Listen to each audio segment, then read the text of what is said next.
সরকার আসলে আমাদেরকে অনুমোদন দেয় আর কে?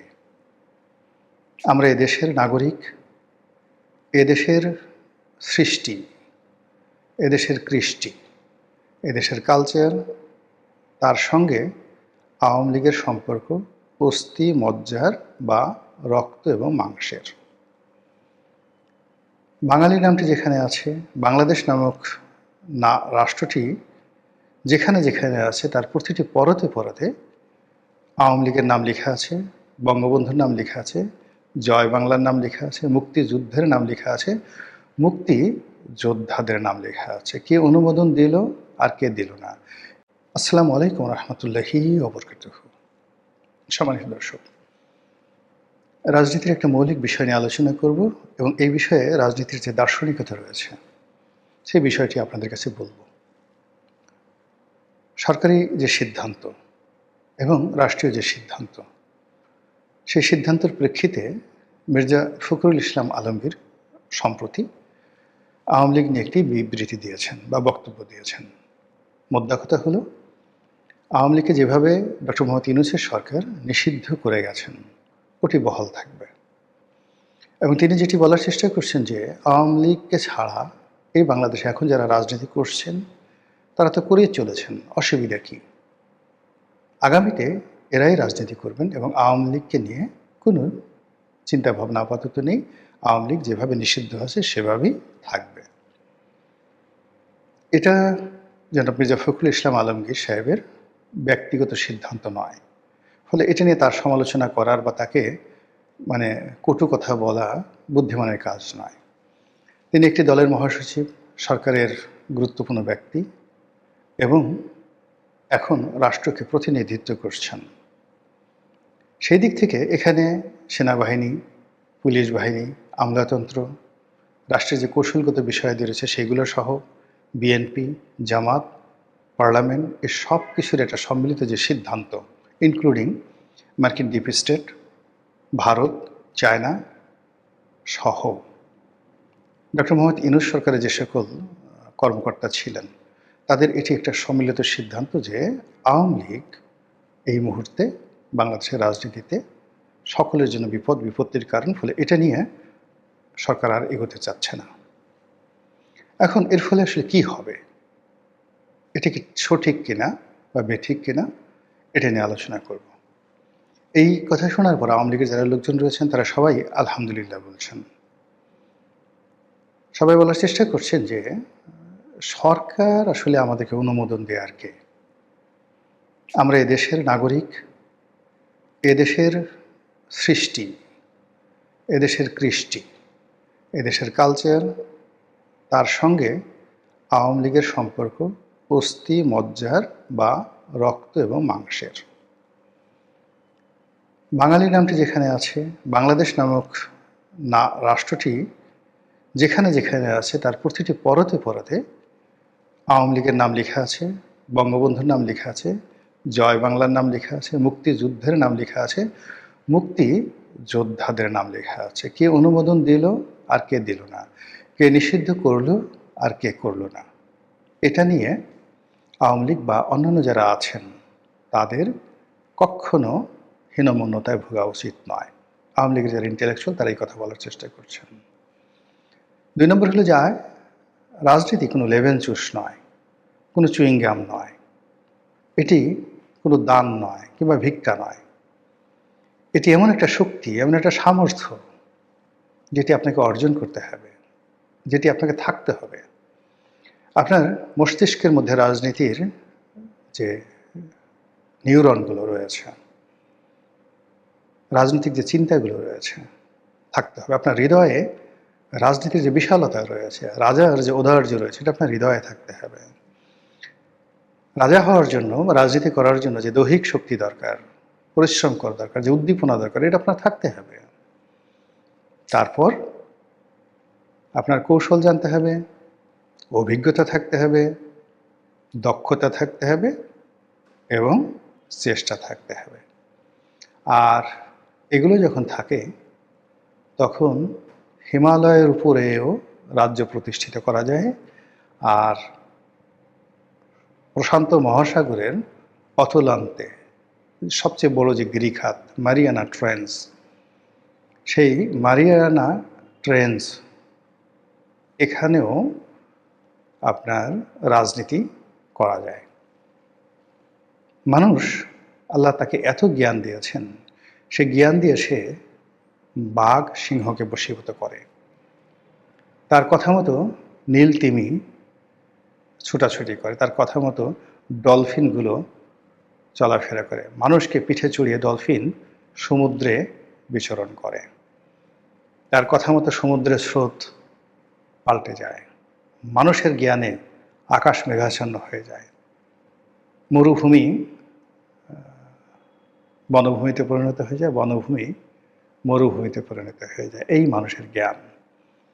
তো আওয়ামী লীগ, তার যদি জ্ঞান থাকে, গরিমা থাকে, রাজনৈতিক সামর্থ্য থাকে, কারোরই দয়া অনুকম্পা লাগবে না। বরং এক্ষেত্রে দয়া অনুকম্পা যদি পায় কেউ, সমঝোতার মাধ্যমে কেউ রাজনীতি করতে আসে, কারো দয়া করুণায় বা কারো দ্বারা সিলেক্টেড হয়ে নেগোসিয়েশনের মাধ্যমে যখনই কোনো রাষ্ট্র ক্ষমতায় কেউ বসে, তার জীবন শেষ হয়ে যায়, রাজনীতি শেষ হয়ে যায়, তার ভবিষ্যৎ শেষ হয়ে যায়। আওয়ামী লীগ সেই কাজটি করতে চাচ্ছে না।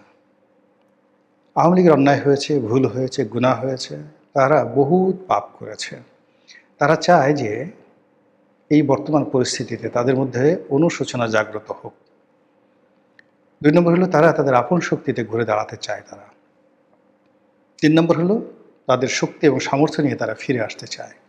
যদি পারবে ফিরে আসবে, নাহলে আসবে না। কিন্তু যখন আসবে, চারিদিকে আওয়াজ হবে আওয়ামী লীগ আসছে।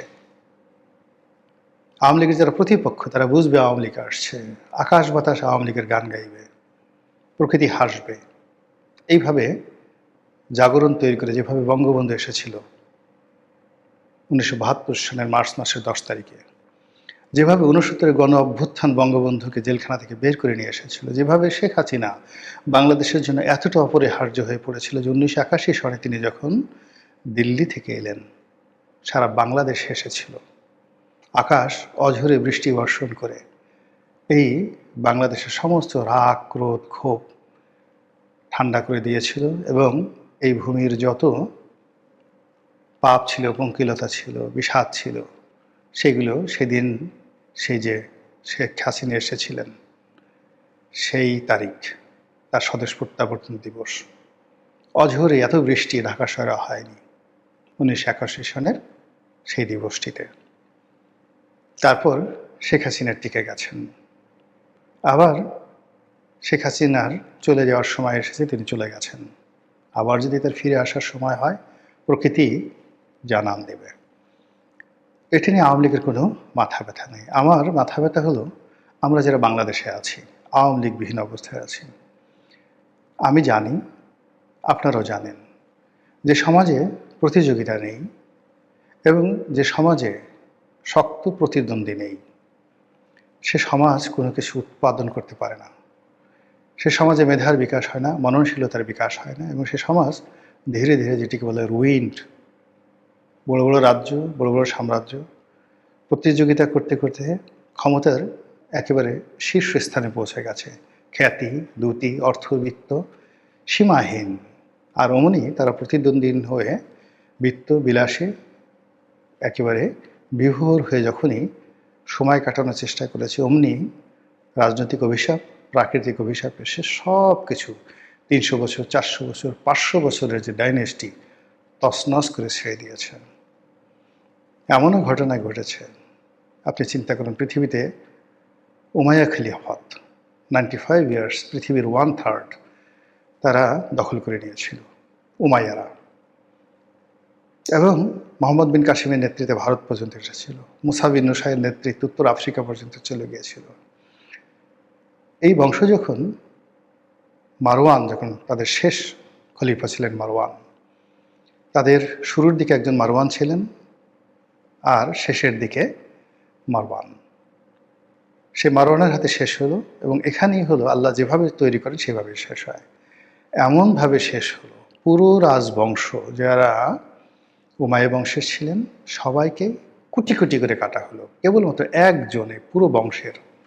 এই বংশে হয়তো 20,000 লোক ছিল, 30,000 লোক ছিল, সবাই রাজপুরুষ, সবাইকে মেরে ফেলা হলো আবুল আব্বাস আস-সাফফার নেতৃত্বে। আব্বাসীয় যে জাগরণ হলো, বিপ্লব হলো, তার মাধ্যমে উমাইয়াদেরকে সমূলে বিনষ্ট করে দেওয়া হলো। আর একজন মাত্র যুবরাজ সমুদ্র পাড়ি দিয়ে স্পেনে আসতে পেরেছিলেন, তার নাম ছিল আব্দুর রহমান। তো এই প্রতিদ্বন্দ্বিতা না থাকলে এভাবে তৈরি হয়ে যায়। ভারতে একই অবস্থা, মুঘল ডাইনেস্টির পতনের পিছনে একই অবস্থা, অটোম্যান ডাইনেস্টির পতনের পিছনে একই অবস্থা। তো সেই দিক থেকে আমাদের যে রাজনীতি, সেই রাজনীতিতে বিএনপির প্রতিদ্বন্দ্বী জামাত নয়, এনসিপি নয়, বিএনপির প্রতিদ্বন্দ্বী আওয়ামী লীগ। আওয়ামী লীগ না থাকলে বিএনপি শেষ হয়ে যাবে, যেভাবে বিএনপিকে দুর্বল করতে গিয়ে আওয়ামী লীগ শেষ হয়ে গেছে। সাম্প্রতিক সময় চায়নাতে অনেকগুলো কোম্পানি তৈরি হয়ে গেছে, যে কোম্পানিগুলোর কোনো প্রতিদ্বন্দ্বী নেই, সারা দুনিয়াতে নেই। একটা কোম্পানির দেখলাম যে তারা তাদের প্রতিদ্বন্দ্বী সৃষ্টি করার জন্য $20 বিলিয়ন, মানে আমাদের যে রিজার্ভ আছে এই মুহূর্তে প্রায় সেই রিজার্ভের সমপর্যায়ে $20 বিলিয়ন, মানে বাংলাদেশি টাকায় প্রায় 2.5 লক্ষ কোটি টাকা তারা বিনিয়োগ করেছে যেন তাদের প্রতিদ্বন্দ্বী তৈরি হয়। বিভিন্ন কোম্পানি তারা তৈরি করেছে, প্রযুক্তি দিচ্ছে যেন বিশ্ব গ্লোবাল মার্কেটে ওই কোম্পানির প্রতিদ্বন্দ্বী তৈরি হয়ে যায়। এই হলো মানে সারভাইভ করার যাকে বলা হয় পদ্ধতি। ইস্ট ইন্ডিয়া কোম্পানির মতো কোম্পানি যারা কোনো প্রতিদ্বন্দ্বী রাখেনি, আজকে ইস্ট ইন্ডিয়া কোম্পানি কোথায়? শত চেষ্টা করে তাদেরকে বাঁচিয়ে রাখা যায়নি। তো এখন এই যে আমাদের রাজনীতিতে যে আওয়ামী লীগ নাই, আওয়ামী লীগবিহীন যে রাজনীতি, এটি বিএনপির জন্য মরণ কাটা হবে, বিএনপির জন্য মানে গলার দড়ি হয়ে যাবে। এর কারণ হলো যে জামাত এবং বিএনপি যদি প্রতিদ্বন্দ্বিতা করে, এক্ষেত্রে বিএনপি ছোট হবে, জামাত বড় হবে। 80 বছরের একটা বৃদ্ধর সঙ্গে আপনি ধরেন 30 বছর বা 20 বছরের একটা তরুণীকে বিয়ে দেন, তরুণী দেখবেন অল্প কয়েকদিনের মধ্যে বুড়ো হয়ে গেছে। আবার 60 বছর বা 80 বছরের একটা বুড়ির সঙ্গে 20 বছরের একটা যুবকের বিয়ে দেন, ও যুবক একইভাবে বৃদ্ধ হয়ে যাবে। আমাদের গ্রাম অঞ্চলে দেখবেন যে সকল বুল ফাইট হয়, ষাঁড়ের লড়াই হয়, ষাঁড় তার নিজের গ্রামের বাইরে গিয়ে মাতব্বরি করতে পারে না, অন্য গ্রামে গিয়ে যখনই তাকে ফাইটে নিয়ে যাওয়া হয় সে পরাজিত হয়ে আসে। ওর একটা নির্দিষ্ট জায়গা আছে, অধিক ক্ষেত্র আছে। দ্বিতীয়ত হলো যে ওর একটা প্রতিদ্বন্দ্বী রয়েছে, ও সমপর্যায়ের প্রতিদ্বন্দ্বী না হলে সে ফাইট করতে পারে না। তার চেয়ে যে বড় তার সাথে ফাইট করতে পারে না, তার চেয়ে যে ছোট তার সাথেও ফাইট করতে পারে না, এবং একটা সময় তাকে কুরবানির পশু হয়ে যেতে হয়। তো সেই দিক থেকে বাংলাদেশে ধরেন মুসলিম লীগ এত বড় হয়ে গেল, তার সঙ্গে ফাইট করার কোনো শক্তি ছিল না। পরবর্তীতে দেখা গেল যে যুক্ত ফ্রন্টের অধীনে ছোট ছোট রাজনৈতিক দল, যেভাবে আজকে জামাতের 11 দল হয়েছে, যুক্ত ফ্রন্টটা ঠিক ওই রকমই ছিল। শুধুমাত্র সেখানে একজন বয়োবৃদ্ধ যে মানুষ আনা হয়েছিল, শেরেবাংলা একটা ফজলুল হক, এবার যদি 11 দলে ডক্টর কামাল হোসেনকে নেওয়া হতো তাহলে পরিস্থিতিটা ঠিক ওই 54 যুক্ত ফ্রন্টের মতোই হতো। তো সেই যুক্ত ফ্রন্টের কাছে মুসলিম লীগকে পরাজিত হতে হয়েছিল। তো এই কারণে হয় কি, সারা দুনিয়াতেই রাজনৈতিক দলগুলো নিজেদের স্বার্থে তাদের প্রতিদ্বন্দ্বীকে তারা বাঁচিয়ে রাখে। সরকারি দল নিজেদের স্বার্থে বিরোধী দলকে শক্তিশালী করে, বিরোধী দলকে মন্ত্রীর মর্যাদা দেয়, বিরোধী দলের হাতে ক্ষমতা দিয়ে দেয়, বিরোধী দল ইচ্ছামতো পার্লামেন্টে দাঁড়িয়ে গালাগালি করে, অকথ্য ভাষায় অশ্লীল অশ্রাব্য ভাষায় গালাগালি করে, আর সরকারি দল শুনে উত্তেজিত হয়, জবাব দেয়, আর মানুষ তালি দেয়। এটাই গণতন্ত্রের সৌন্দর্য।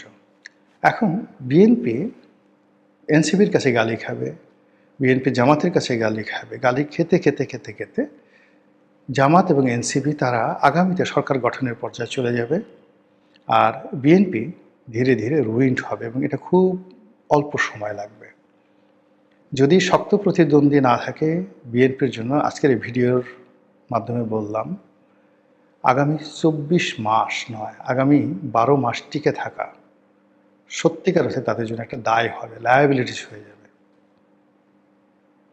এই দায় এবং লায়াবিলিটিস নিয়ে বলতে গেলে আরও বিরাট বিবৃত হবে। শুধু বললাম যে আগামী 12 মাস যদি তাদের শক্ত প্রতিদ্বন্দ্বী না থাকে, মাঠে ঘাটে ময়দানে যদি সব জায়গা থেকে শুধুমাত্র জামাত এবং এনসিপির সঙ্গে তাদের প্রতিদ্বন্দ্বিতা করতে হয়, আজকে নাসিরুদ্দিন পাটোয়ারির সাথে প্রতিযোগিতা করতে গিয়ে মির্জা আব্বাসের যে অবস্থা হয়েছে, একই অবস্থা তার হবে, মানে বিএনপির হবে। আজ জনাব তারেক রহমান সাহেবের সঙ্গে আমজনতা পার্টির সভাপতি তারেক রহমান সাহেবের সঙ্গে ফাইট করতে গিয়ে যেভাবে জামাতের সভাপতি ডক্টর শফিকুর রহমানকে উঠতে বসতে নাজেহাল হতে হচ্ছে এবং যেভাবে তিনি অপমানিত লাঞ্ছিত হচ্ছেন, তাকেও খুব দ্রুত হাসপাতালে ভর্তি করাতে হবে এই মির্জা আব্বাসের মতো। এটা হলো অসম প্রতিযোগিতা।